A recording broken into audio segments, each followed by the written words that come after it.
그 집 한 채만 남겨줘. 대신 현금 15억은 당신이 다 가져. 뇌졸중으로 쓰러진 남편이 제게 내민 이혼 조건이었습니다.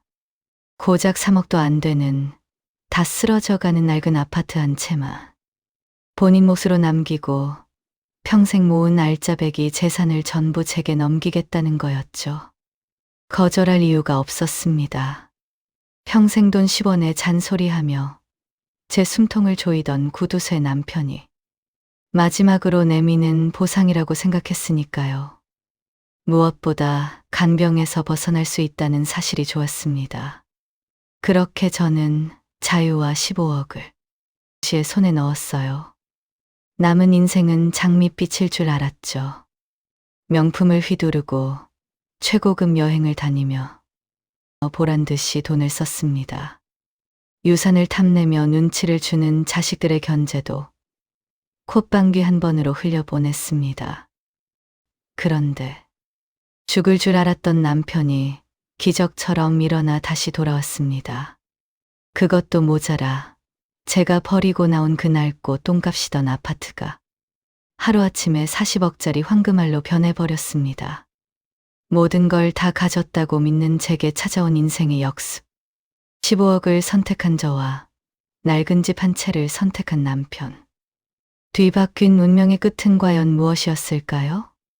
이야기 시작 전 구독과 좋아요 부탁드립니다. 안녕하세요. 저는 68살 김명주입니다. 중학교 교사였던 남편은 올해 72살로 은퇴한 지도 벌써 10년이 지났죠. 전 남편 때문에 하루도 편할 날이 없어요. 왜냐고요? 남편은 지독한 구두쇠에 누가 버린 물건을 지나치지 못합니다. 우리 집 낡은 아파트 베란다는 고물상이 따로 없어요. 못 쓰는 선풍기, 깨진 라디오, 녹슨 공구들, 심지어 10년 전 보던 신문까지 쌓아놓고 있어요. 하루 종일 그것들을 닦고 조이고 정리한답시고 들락날락합니다. 아직 쓸 수 있어. 아깝게 그걸 왜 버려? 남편의 입버릇이에요. 새 물건 사는 건 꿈도 못 꿉니다. TV도 냉장고도 20년 넘게 써온 구형이죠. 새 것으로 바꾸고 싶어 남편 몰래 쥐어받고 험하게 써봤지만 소용없었습니다. 여태 고장 한 번 없었어요. 그렇다고 우리가 모아둔 돈이 부족한 건 아니었죠. 교사연금에 모아둔 예금까지 있을 텐데도 돈 한 푼 쓸까봐 전전긍긍합니다. 더 못 참는 건 잔소리예요. 전기 아껴라, 물 아껴라, 휴지도 반만 써라. 끝이 없습니다. 겨울엔 보일러도 제대로 못 틀어요. 추위를 많이 타는 전 이불을 뒤집어 쓰고 떨었죠. 남편이 근무할 때는 그나마 숨통이 트였습니다. 하지만 은퇴 후엔 하루 종일 집에 붙어 있으니 숨이 막혔어요. 아침부터 저녁까지 간섭하고 잔소리를 했죠. 이게 사는 건가, 죽는 건가. 매일 한숨만 나왔습니다. 집이 안식처가 아니라 감옥 같았어요. 평생을 이렇게 숨죽이고 살았는데 앞으로도 계속 이래야 한다니 참을 수가 없었습니다. 이젠 좀 쓰고 살자고 따져봐도 소용없습니다. 괜히 잔소리만 더 심해질 뿐이었죠. 그러던 어느 날 아침이었어요. 남편이 화장실에서 나오다가 갑자기 비틀거렸습니다. 그리고는 쿵소리와 함께 쓰러졌어요. 다급하게 구급차를 불렀죠. 병원에서 의사가 심각하게 설명했어요. 뇌졸중이었습니다. 다행히 생명은 건졌지만 집에서 간병하려면 상당히 힘들 거라고 했어요. 계속 상태를 살피면서 재활 치료까지 받아야 했죠. 남편은 겨우 의식을 차린 후에 제 손을 잡고 애원했습니다. 여보, 집에 있고 싶어. 말도 제대로 못하면서 집에 가고 싶다고 눈물을 글썽였어요. 하지만 저는 단호했습니다. 늙어서 병간호만 하다가 인생을 끝낼 순 없다고. 이미 지금도 충분히 고생했습니다. 그런데 앞으로 몇 년을 더 희생해야 될지도 모르는 상황에 닥치다니 그럴 순 없었어요. 요양병원에 가는 게 좋겠어요. 거기가 전문 시설이니까 더 잘 봐줄 거예요. 남편이 고개를 저으며 서운해했어요. 제발 집에서 치료를 받게 해달라고 애처롭게 손짓했습니다. 그러나 저는 냉정하게 등을 돌렸어요. 요양병원에 상담하고 그날로 입원 수속을 밟았어요. 비용이 만만치 않았지만 그동안 남편이 아껴둔 돈이 바로 이럴 때 쓰라고 있는 거 아니겠어요? 입원하는 날 남편은 휠체어에 앉아 절망적인 눈빛으로 저를 바라봤습니다. 하지만 저는 흔들리지 않았어요. 냉정해 보이겠지만 우리에겐 그게 최선이라고. 혼자 집에 돌아오니 그제야 살 것 같았어요. 조용하고 평화로웠죠. 무엇보다 잔소리가 없으니 천국이 따로 없었습니다.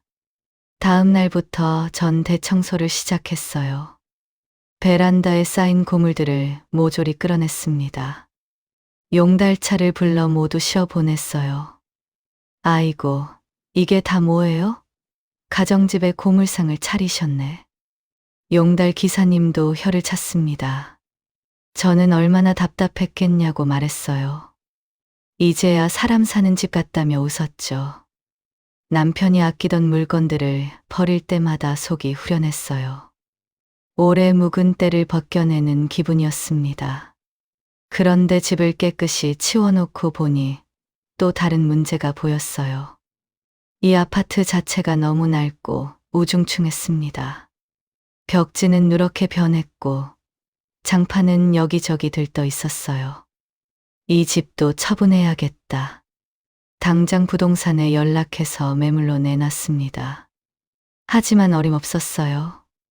30년 된 낡은 이 아파트는 재건축 계획도 없고 교통도 불편해서 아무도 관심을 안 가졌습니다.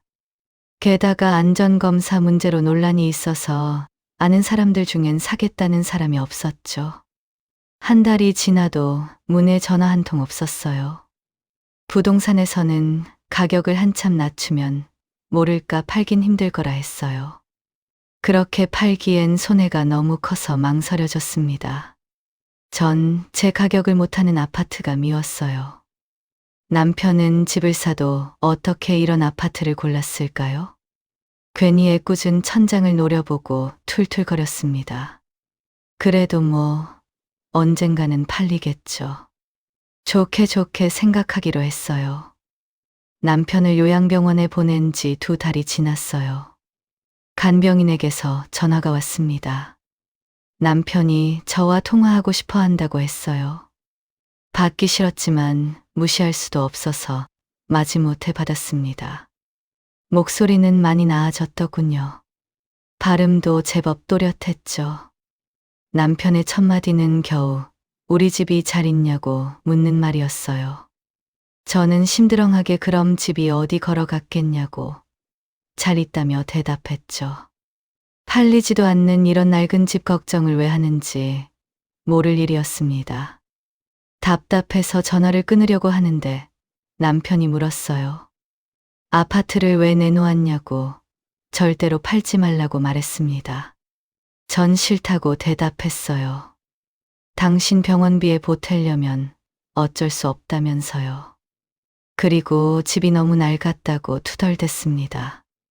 이 집을 팔고 평수가 좁더라도 더 최근에 지은 아파트로 갈 거라고 말했어요. 그러자 남편이 뜻밖의 말을 꺼냈습니다. 제게 이혼하자더군요. 갑작스럽긴 했지만 저도 남편과 이혼을 생각하고 있어서 놀랐습니다. 더 놀라운 건 재산분할 조건이었어요. 이 집 한 채만 자기에게 남겨주면 나머지 재산은 제게 다 주겠다는 겁니다. 순간 귀를 의심했어요. 저 구두쇠가 전 재산을 다 준다고? 평생 한 푼이 아까워서 못 쓰던 사람이? 이런 낡은 아파트가 뭐라고. 아무리 뜯어봐도 뭐 나올 것도 없는 보잘것없는 집일 뿐인데. 남편은 자기에겐 큰 의미가 있는 곳이라고 말했습니다. 평생을 살아왔고 가능하면 죽을 때까지 지내고 싶다고. 저는 속으로 쾌재를 불렀습니다. 어차피 안 팔리는 집, 그거 하나 주는 건 어렵지 않았어요. 게다가 재산도 제가 다 갖고 이혼도 할 수 있다고요? 이혼하면 무엇보다 지긋지긋한 이 간병 의무에서도 벗어날 수 있잖아요. 요즘 세상에 이혼이 무슨 흠도 아니고 이 나이에 이혼을 한다 한들 큰 변화가 생기는 것도 아니었죠. 좋아요. 우리 이혼해요. 저는 2번 생각할 것도 없이 흔쾌히 승낙했습니다. 오히려 남편의 마음이 변할까봐 무서울 지경이었죠. 남편은 잠시 말이 없더니 그럼 그렇게 하자고 하더군요. 그렇게 40년 이상을 함께 살아온 우리 부부는 이혼에 합의하게 되었습니다. 일주일이 지나고 남편이 고용한 변호사가 집으로 찾아왔어요. 변호사는 재산분할 내역을 깔끔하게 정리했습니다. 그리고 차분히 설명하기 시작했어요. 저는 눈을 의심했습니다. 현금과 예금이 8억, 정기예금 2억, 시골에 있는 선산 시세가 5억이 있었더군요. 이렇게 다 합쳐서 15억 원 정도가 제 몫이라고 했습니다. 남편이 언제 이렇게 돈을 모았나 싶어 신기했어요. 반면 남편이 갖는 건 약속대로 이 낡은 아파트뿐이었죠. 시세로 3억 정도 하지만 팔리지도 않는 집 한 채. 뇌졸중 때문에 판단력이 흐려진 걸까요? 아니면 그동안 저를 고생시킨 것에 대한 미안함 때문일까요? 뭐가 되었든 간에 제겐 거절할 이유가 없었어요. 15억이면 남은 인생을 혼자 살아가는데 충분했죠. 죽을 고비를 넘긴 남편이 심경의 변화가 있어 이런 파격적인 제안을 하는 건지도 모를 일이었어요. 서류를 검토하는 내내 저도 모르게 미소가 떠나지 않더군요. 평생을 남편의 눈치를 보며 강제로 아끼면서 살아왔습니다. 제가 누리지 못한 것들이 머릿속에 스쳐 지나갔어요. 그러자 도장을 찍는 손이 더 이상 떨리지 않았죠. 이혼 절차는 일사천리로 진행됐습니다. 남편도 요양병원에서 대리인을 통해 서류에 서명했고, 한 달도 되지 않아 모든 게 정리되었어요. 법원에서 나오는 날 햇살이 유난히 눈부셨습니다. 이혼 증명서를 손에 들고 있는데도 실감이 안 났어요. 정말 제가 15억을 갖게 된 걸까요? 은행에 들러서야 확인할 수 있었습니다. 계좌에 찍힌 또렷한 숫자를 확인했어요. 몇 번이나 되묻는 제게 은행원은 친절하게 잔액을 알려줬어요. 그제서야 실감이 났죠. 저는 그 길로 백화점으로 향했습니다. 난생 처음 명품 매장에 가봤어요. 남들은 잘 만들고 다니는데 전 그 흔한 명품 가방 하나 가져본 적이 없었죠. 궁금했습니다.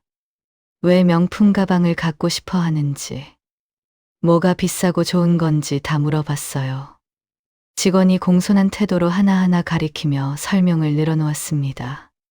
드라마에서나 보던 부자 사모님이 된 기분을 만끽했죠. 마음에 드는 가방 2개를 과감히 집어들었습니다. 가방을 샀더니 옷이 마음에 들지 않았죠. 전 바로 그 옆에 있는 옷 매장으로 갔습니다.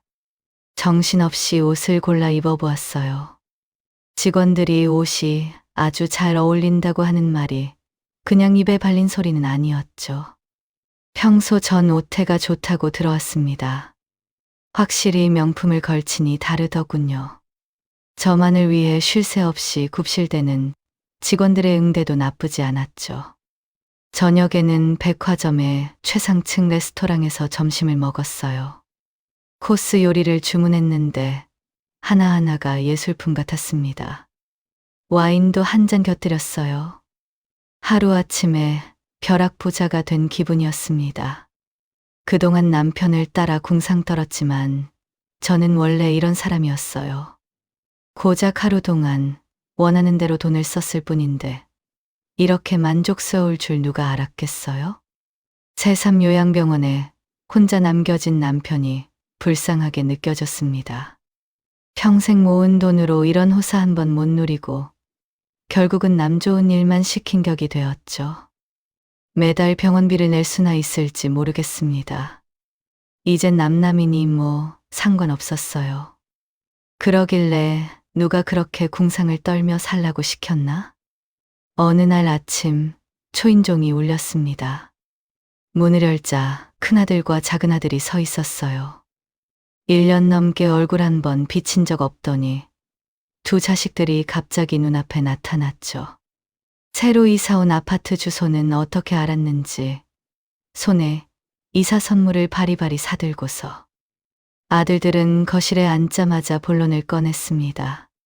최근에야 남편이 요양병원에 들어갔고 저와 이혼했다는 사실을 알게 되었다고, 재산이 모두 제게 넘어왔다고 들었다면서요. 그게 사실이냐 물었죠. 전 그렇다고, 행여 엄마가 걱정되어 찾아온 거라면 걱정 말라고 아주 잘 살고 있다고 대답했습니다. 하지만 큰아들이 여전히 걱정스러운 표정을 지으며 말했어요. 엄마가 그 재산들을 어떻게 관리하시려냐고 물었죠. 혼자 관리하기 힘드실 테니 자기들이 도와주겠다고 말했습니다. 저는 속으로 비웃었어요. 도와준다고 제가 재산을 다 써버릴까봐 걱정이 되는 건 아니고? 작은아들은 더 직설적이었어요. 어차피 나중엔 아들인 자기들에게 물려줄 재산 아니냐며 말했죠. 그러니 흥청망청 다 쓰지 말고 원래 아버지처럼 좀 아끼고 사시하면서 잔소리를 하더군요. 저는 단호하게 말했습니다. 지금은 엄마인 내 돈이니 알아서 즐겁게 쓰고 살 거라고요. 큰아들이 언성을 높였습니다. 그래도 우리가 자식인데 조금은 남겨놓아야 하는 거 아니냐고. 엄마가 나중에 아프면 누가 돌봐주겠냐고요. 저는 코웃음을 쳤습니다. 요즘 누가 자식한테 기대고 사냐고. 전 돈이 있으니까 시설 좋은 요양병원에 들어가면 된다고 말했습니다. 아들들은 분한 듯 서로 눈짓을 주고받더니 일어섰어요. 고생은 아빠가 해서 평생 모은 재산을 엄마가 다 쓴다며 끝까지 툴툴거리더군요. 이혼한 부모가 어떻게 사는지보다 자기들한테 돌아올 유산만 따지는 건지 속으로 계산기를 두드리고 왔을 겁니다. 아들들의 머릿속이 환히 보여 씁쓸함이 느껴졌죠. 며칠 후 산책하다가 놀라운 광경을 봤어요. 바로 옆인 공터에 새 아파트가 들어선다는 현수막이 걸려 있었습니다.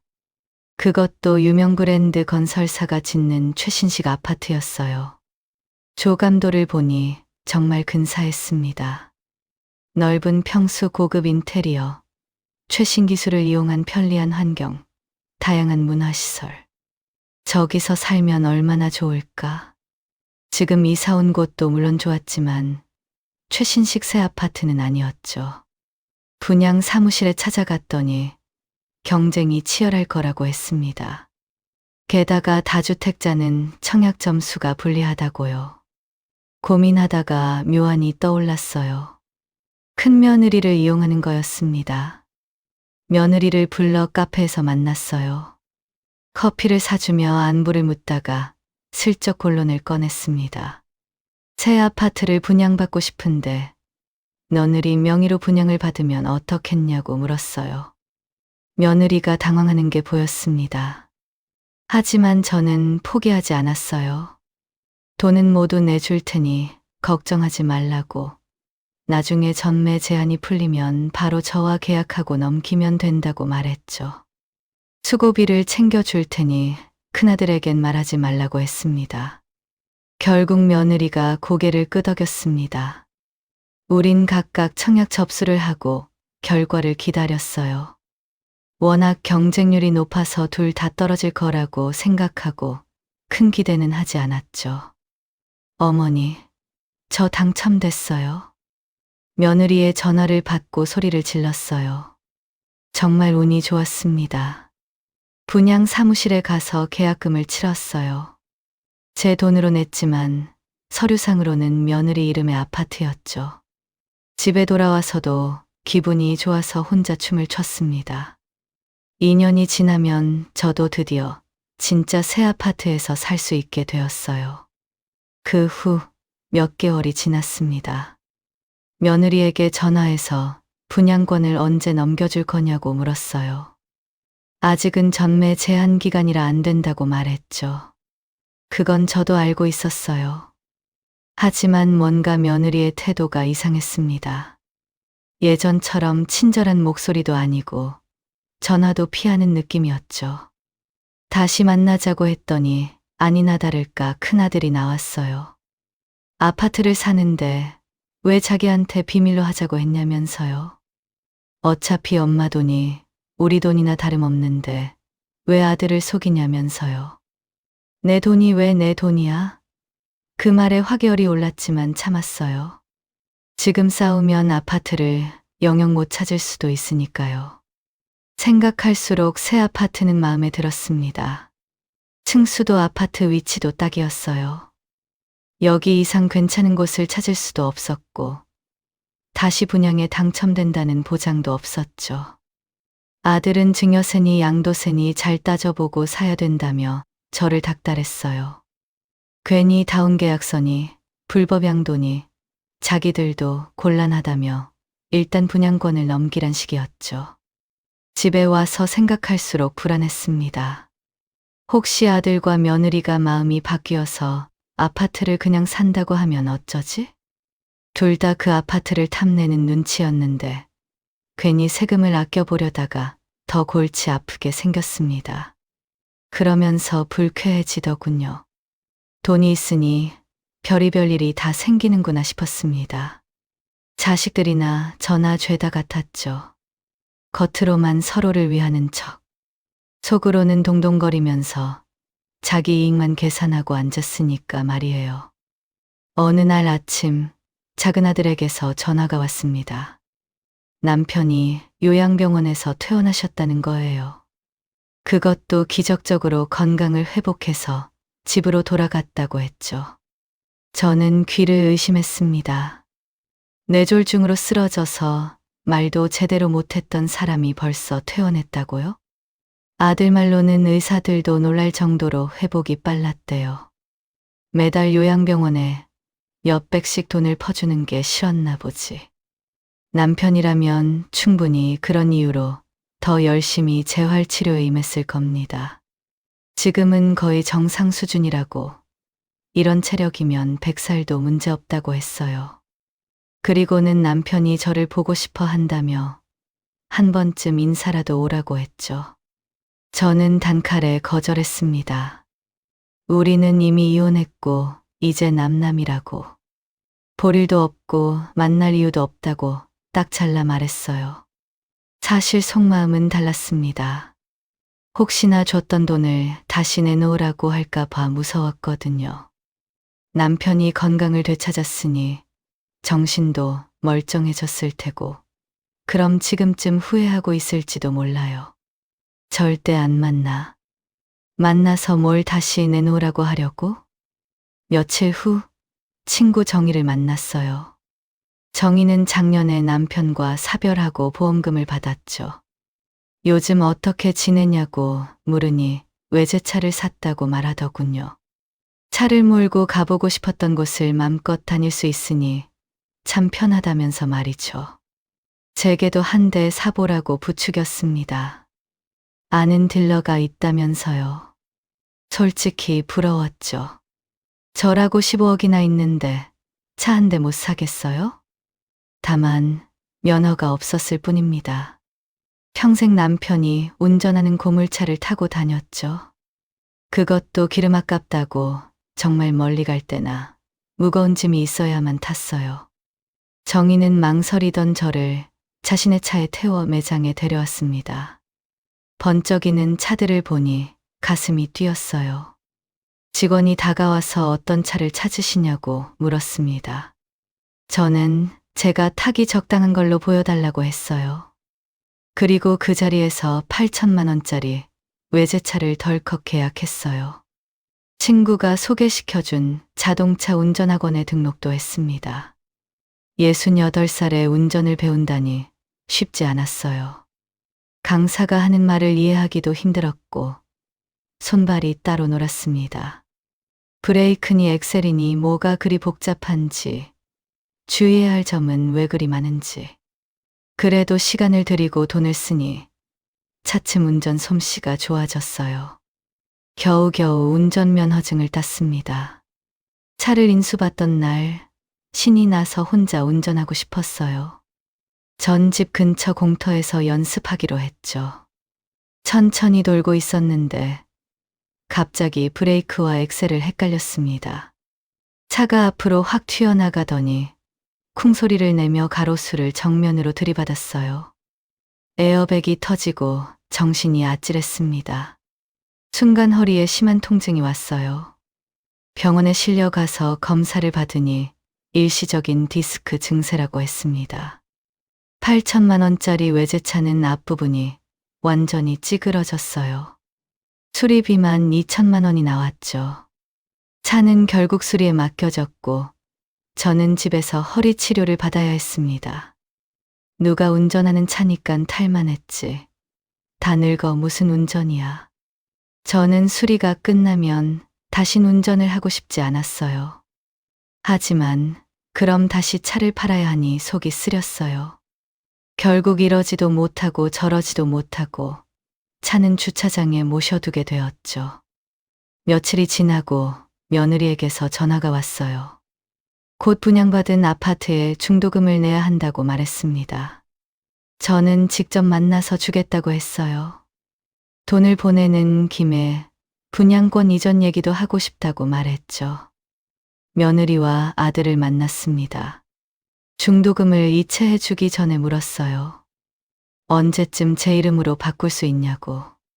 그런데 며느리가 폭탄 선언을 했습니다. 알아보니 세금 문제가 복잡하다면서요. 일단 자기들이 입주해서 살다가 중간에 제게 넘기는 것이 낫다면서요. 저는 기가 막혔습니다. 사실상 아파트를 가로채겠다는 말로 들렸어요. 며느리는 태연한 표정으로 어차피 나중엔 어머니 집이니까 걱정하시지 말라고 했죠. 자기들이 깨끗하게 2년 정도 살다가 돌려드린다면서요. 전 새 아파트에 들어가고 싶어 분양을 받은 건데 너희가 왜 들어가 사냐고. 그럼 차라리 비워두라고 말했죠. 얼마를 손해보더라도 그건 제 아파트라고 말하면서요. 분양만 받아달라고 수고비까지 줬는데 아파트를 자꾸 탐내는 모양새에 화가 치밀었습니다. 아들은 오히려 저한테 화를 냈어요. 왜 가족을 못 믿냐고. 어차피 나중엔 다 우리가 가지게 될 텐데 뭘 그리 옹졸하게 구냐고. 어차피 너희가 가질 거라고. 내가 그 아파트를 넘겨줄 것 같아? 분위기가 험악해졌습니다. 아들은 절 비웃더군요. 그래 봐야 엄마만 손해야. 어차피 분양권은 이 사람 명의로 된 건 사실이고 이런 조건의 아파트는 이제 못 찾을 텐데 자꾸 이렇게 고집을 피우면 자기들이 들어가 살 거랍니다. 저도 비웃었죠. 지금 사는 아파트 팔아서 중도금 낼 거냐고. 대출은 그만큼 받을 여력은 되냐고 물었죠. 아들도 그 말에는 분한 듯 입을 꾹 다물었습니다. 전 다른 사람한테서 비싼 값이라도 살 테니 너희들 마음대로 하라며 일어섰어요. 결국 가족끼리 싸움만 하고 말았죠. 다음 날부터 아들은 제 연락을 받지도 않더군요. 며칠 뒤 예전부터 예약해둔 유럽 여행에 가게 되었습니다. 처음 떠나는 해외여행이었어요. 여행사에서 최고급 패키지를 골라 예약해두었죠. 비즈니스 항공권, 5성급 호텔, 전용 가이드까지. 2주 일정에 3천만 원이 들었지만 아깝지 않았습니다. 호텔 스위트룸에서 잠을 자고 유명한 유물과 명화를 보러 박물관과 미술관, 왕궁을 돌아다녔어요. 하지만 영화에서 그렇게 아름답게 묘사되는 풍경이랑 현실은 달랐습니다. 어딜 가나 사람이 너무 많았고 생각보다 감동적이지 않았어요. 음식은 예쁘고 신기했지만 제 입맛엔 맞지 않았죠. 명품 가게를 찾아 돌아다니며 쇼핑을 했지만 왠지 시시했습니다. 한국에서도 충분히 다 살 수 있는 것들이었거든요. 가이드의 열정적인 설명도 시시했습니다. 그저 팁을 더 받기 위해 제가 어느 정도 돈을 쓸 건지 눈치를 보는 것 같았죠. 적적함에 사진을 찍어댔지만 나이 든 여자의 모습만 덩그러니 남아 있었습니다. 영 맘에 들지 않았어요. 역시 좋은 것도 젊어서 해야지 좋은 거구나. 결국 씁쓸함과 피곤함만 잔뜩 안고 돌아와야 했습니다. 집에 돌아온 다음 날 아침에 뉴스를 보고 있었어요. 저는 화들짝 놀랐습니다. 낯익은 아파트가 화면에 나오고 있었어요. 우리가 살았던 그 낡은 아파트였죠. 놀랍게도 그 낡은 아파트 단지가 재건축 안전진단을 통과했다는 거예요. 게다가 근처에 수도권과 이어지는 철도가 생긴다는 발표까지 덧붙였습니다. 뉴스 앵커가 흥분하며 말했어요. 해당 지역의 아파트 값이 벌써 몇 배나 뛰었다고. 앞으로 더 오를 전망이라면서. 이런 일은 부동산 역사상 전무후무한 일이라고 덧붙였죠. 전 그만 손에 들고 있던 리모컨을 떨어뜨렸어요. 급히 인터넷을 검색해봤습니다. 정말이었어요. 제가 노려보며 살기 싫다고 투덜대던 그 아파트가 지금은 20억에도 거래되고 있다고 했죠. 재건축되면 40억도 예상된다면서. 제가 가진 15억은 아무것도 아니었습니다. 그 영감이 이걸 알고 있었구나. 그래서 분통이 터졌어요. 일부러 저를 속인 걸까요? 팔리지도 않는 집이라고 생각하게 만들고 자기는 대박난 거잖아요. 처음엔 화가 치밀었습니다. 하지만 곧 전 남편은 그럴 위인이 못 된다는 사실을 떠올렸죠. 애초에 그런 계산을 했다면 제게 15억도 넘기지 않았을 겁니다. 하나를 가지면 그냥 버리지 못하는 그런 사람이었죠. 그저 끼고 지내다가 운 좋게 벼락부자가 된 게 틀림없었어요. 남편도 병으로 고생하다 이제야 운이 좀 트였나 보다. 잘 되었다고 생각하기로 했습니다. 그런데도 이상하게 배가 아파서 미칠 것 같았어요. 잠도 오질 않았죠. 저도 돈이 없는 게 아닌데 말입니다. 사람 욕심이 끝이 없다는 말이 이런 절 두고 하는 말이었어요. 그날부터 저는 돈을 펑펑 쓰기 시작했어요. 매일 백화점에 들렀습니다. 비싼 레스토랑에서 밥을 먹고 카페 투어를 다녔어요. 골프도 배우기 시작했죠. 씀씀이가 큰 친구들과 다니면서 이것저것을 사다 모았습니다. 하지만 저녁에 혼자가 되면 통장을 볼 때마다 불안했어요. 변하지 않을 것 같은 통장 숫자도 눈에 띄게 줄었습니다. 100세 시대라는데 지금처럼 쓰고 나면 그때까지 남아있지 않을 것 같았어요. 지금 가진 돈을 불려봐야겠다고 생각했죠. 친구들에게 투자 이야기를 꺼냈더니 그래도 제일 안전한 게 은행이라며 투자 상담사를 소개시켜 주었어요. 투자 상담사는 한참 제게 투자 상품을 설명했습니다. 전 머리만 복잡할 뿐이었어요. 죄다 수익성이 좋다고 하는데 뭘 선택해야 할지 고민스러웠죠. 그래도 남들 다 하는 투자인데 그중 하나라도 잘 될지 모를 일이잖아요. 전 남편처럼 말이죠. 며칠이 지나고 은행에서 전화가 왔습니다. 투자한 펀드가 반토막 났다는 거예요. 부동산 시장이 얼어붙고 금리가 오르면서 손실이 컸다고 했습니다. 아니, 10% 수익을 보장한다고 했잖아요. 제 말에 은행 투자 상담가는 당황하며 설명했습니다. 원래부터 원금 보장 상품이 아니라서 어쩔 수 없다고. 투자에는 위험이 따른다고 말했죠. 머리가 띵했습니다. 하루아침에 쓰지도 않은 돈 2억이 날아갔다고요? 화가 났지만 원망할 곳도 없었어요. 집에 와서 통장을 확인했습니다. 점점 조바심이 나더군요. 쓸데없는 물건들은 팔아서 현금을 확보하려고 했죠. 이제껏 구입한 명품들을 꺼내봤는데 그것도 문제였죠. 작년에 산 가방들이 벌써 유행이 지났대요. 몇 번 들고 다니지도 않았는데 보관을 잘못했는지 금방 변색된 것도 있었습니다. 그런 건 되팔 수도 없었어요. 외제차는 몇 개월이 넘게 주차장에서 보험료와 세금만 잡아먹고 있었어요. 아직은 아니지만 이러다간 제 돈이 남아나질 않을 거라는 건 느껴졌습니다. 불안했죠. 큰 돈을 굴려본 적이 없어 그런지 쓰는 건 쉬운데 불리기가 만만치 않았어요. 때마침 친구들의 전화가 왔죠. 대박 투자처가 생겼다며 만나자고 했습니다. 2번 생각해 볼 겨를도 없었어요. 우린 좋은 차를 타고 투자 설명회를 찾아 우르르 몰려갔어요. 이번엔 은행보다 공격적이고 새롭게 돈을 버는 방법이었죠. 어차피 은행 투자 상품도 원금 보장이 안 되는 마당에 아예 리스크를 감수하고 큰 돈을 벌고 싶었습니다. 또 분산 투자를 하는 것도 재산을 지킬 방법이라 하니 이곳저곳에 투자하면서 배워보자는 심정이었어요. 그러다가 대박이 터질 줄은 아무도 모르는 일이잖아요. 전 친구 정희와 함께 가상화폐와 부동산 개발에 조금씩 돈을 투자했습니다.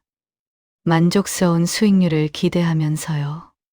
투자 설명회에 온 사람들에게만 우선적으로 기회가 주어진다는 말에 더 생각한 겨를도 없었죠. 그로부터 한 달이 채 지나지도 않아 정희가 다급하게 연락을 해왔어요. 지금 당장 투자 설명회를 한 사무실로 가보자고. 사무실은 엉망이었어요. 사람들은 화를 내며 사기꾼들의 이름을 불러댔습니다. 하지만 그들은 벌써 도망가고 없었어요. 그곳에 모인 사람들은 모두 피해자였죠. 남편의 보험금 거의 대부분을 여기에 투자한 정희는 괴로운 듯 몸을 휘청거렸어요. 저 역시 타격이 컸습니다. 이런 식으로 야금야금 사라진 돈이 벌써 얼마인지 모르겠습니다. 더 충격적인 건 친구들과 함께 산 그림조차 위작이라는 사실이었어요. 불안했던 우리는 그동안 사들인 그림을 감정을 받아보았고 고가라고 갤러리에서 받아온 작품들은 모두 가짜였어요. 몇만 원의 가치도 없는 그림을 몇 천만 원에 사서 가지고 있었죠. 경찰에 신고했지만 소용없었습니다. 이런 투자 사건에는 명확한 증거와 피해 사실을 밝혀야 하는데 어려울 거라고 말했어요. 보통은 민사로 해결하는 거라면서. 전 골치가 아팠어요. 함께 몰려다니던 친구들도 모두 것만 번들으려 했지 죄다 도움이 되질 못했습니다. 실망했어요. 가만히 있었으면 차라리 원금이라도 유지했을 텐데 후회해도 소용없었어요. 그 돈은 다시 돌아오지 않았습니다. 며칠 동안 속상해서 집 밖에 나가지 않았어요. 그러다 갑자기 어느 날 큰며느리에게 연락이 왔습니다. 다급하게 말하더군요. 제 2 아들이 뉴스에 나오게 생겼다고요. 전 무슨 말이냐고 되물었죠. 며느리는 다짜고짜 절 원망하기 시작했습니다. 어머니께서 그냥 새 아파트 중도금을 주셨으면 이런 일은 일어나지 않았을 거라고요. 2 아들이 뉴스를 보고는 전 남편을 찾아갔답니다. 처음엔 벼락부자가 된 아버지께 재산을 미리 증여해달라고 부탁했다고 했어요. 남편이 어디 그런 게 통할 사람인가요? 집을 팔지 않겠다고 단호하게 버텼겠죠. 그러자 조급해진 아들들은 급기야 아버지께 해서는 안 될 말을 입에 담으며 행패를 부렸답니다. 아들의 난동은 경찰이 출동하고서야 진정되었고 부자간에 절연한다는 이야기까지 나왔어요. 며느리는 새 아파트는 그냥 중간에 포기할 거라며 중도금을 낼 수 없는 형편이라고 속상해했죠. 저는 할 말을 잃었습니다. 괘씸한 아들들이긴 해도 이번엔 정말 도와주고 싶었어요. 하지만 문제는 이제 제게도 여유 자금이 없다는 겁니다. 그나마 살고 있는 이 아파트까지 팔면 갈 곳조차 사라지는데. 전 기어들어가는 목소리로 며느리에게 말했습니다. 어쩌겠니? 그냥 계약 해지하렴. 그리고 전에 제가 분양권을 받는 값으로 며느리에게 수고비로 보낸 5천만 원을 다시 돌려달라고 말했습니다. 며느리는 다급하게 그게 무슨 소리냐며 물었어요. 전 조용히 전화를 끊었습니다. 너무 피곤했어요. 어디서부터 일이 잘못된 걸까요? 실패한 투자로 스트레스를 받은 건지 몸에 이상이 왔어요. 처음엔 소화가 안 되고 속이 더부룩했죠. 돈 걱정을 하느라 그런가 보다 했습니다. 하지만 증상은 점점 심해졌어요. 밥을 먹으면 자주 체하고 기력도 없어 넘어지기 일쑤였어요. 눈에 띄게 체중도 빠졌습니다. 병원에 가는 것도 망설여졌어요. 검사비도 쓰기 아까웠죠. 하지만 더는 견딜 수가 없어서 결국 병원을 찾았습니다. 검사 결과를 듣는 날이었어요. 의사의 표정이 심각했습니다. 조심스럽게 입을 열더니 위암이라고 했어요. 그것도 꽤 진행된 상태라고. 순간 귀가 먹먹해졌습니다. 위암이요? 의사는 차분히 계획을 설명했어요. 수술하고 항암 치료를 받으면 충분히 나을 수 있다고. 너무 낙담하지 말라고 위로했습니다. 전 너무 갑작스러웠어요. 나이가 있으니 어디 하나 고장이 날 줄은 알았지만 위암이라뇨. 절망스러웠죠. 겨우 마음을 가다듬었습니다. 수술 날짜를 잡고 입원했어요. 다행히 아직 돈이 남아 있어서 1인실을 잡을 수 있었죠.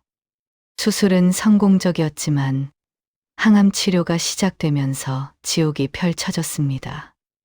머리카락이 빠지고 구토가 멈추지 않고 온몸이 아팠어요. 먹는 것마다 토했고 물조차 넘기기 힘들었습니다. 하루가 다르게 전 생기를 잃어갔어요. 어느 날 오후 뜻밖의 방문객이 절 찾아왔습니다. 전 남편이었어요. 남편은 다리를 살짝 절뚝이긴 해도 혼자 걸어 다닐 수 있었어요. 돈을 그렇게 벌었다는 사람이 여전히 검소한 차림이었죠. 전 기가 막혀 웃음이 나왔습니다. 남편은 식단으로 나온 죽을 제게 한술 내밀었어요. 먹어야 힘을 내지. 그 말에 울컥 눈물이 쏟아졌습니다. 뇌졸중으로 남편이 고생할 때 전 코빼기도 비추지 않았어요. 집에서 치료를 받고 싶어 하는 남편을 냉정하게 거절했죠. 하지만 제가 버렸던 그 남편이 지금 절 응원하고 있었습니다. 남편은 치료비 걱정은 하지 말라고 자기가 다 도와줄 수 있다면서 입을 열었어요. 우리가 40년을 함께 산 정이 있는데 모른 척할 순 없었다면서. 전 고마움보다 부끄러움이 먼저 밀려왔습니다. 얼굴이 화끈거렸어요. 그리고 미안함에 고개를 들 수도 없었죠. 전 남편은 매일같이 절 찾아왔어요. 죽을 먹여주고 고통스러울 때 손을 잡아 주었습니다. 병실도 최근 지어진 1인실에 고급 병실로 옮겨 주었습니다. 당신 새 거 좋아하잖아. 농담처럼 남편이 건넨 말에 전 웃음을 터뜨렸어요. 넓은 병실, 숲이 보이는 풍경, 고요한 1인실 병실은 분명 좋았죠. 하지만 그게 무슨 소용이겠어요? 고통은 누구에게나 평등했습니다. 아직 15억이 남아있다 한들, 남편처럼 40억을 가질 수 있다 한들 아무 소용없었어요. 죽으면 다 끝인걸요. 전 신나게 돈을 펑펑 쓰며 지냈던 일이 머릿속을 스쳐 지나갔어요. 남편도 그런 즐거움을 한번 누려보길 원했죠. 여보, 가진 돈 아끼지 말고 다 써요. 맛있는 것도 사 드시고 여행도 다니세요. 남편은 쑥스럽게 웃었습니다. 자기는 평생 아끼기만 해서 몸에 배였는지 돈을 쓰라고 해도 못 쓰겠다고. 그러면서 당신이나 나나 이제 얼마 안 남았으니 살던 대로 편하게 살다 가자고 말했습니다. 남편은 졸린 제 머리를 쓰다듬으면서 토닥여 주더군요. 그토록 싫어하던 구두쇠 영감이 지금은 제게 제일 따뜻한 사람이 되어 있었습니다. 돈을 펑펑 쓰며 행복했다고 생각했는데 진짜 행복은 이런 거였나 봐요. 아플 때 곁에 있어주는 사람, 진심으로 걱정해주는 사람이 있다는 것 말이죠. 모든 게 부질없어 보이던 텅 빈 병실에서 저는 이제야 온기를 느낄 수 있었습니다.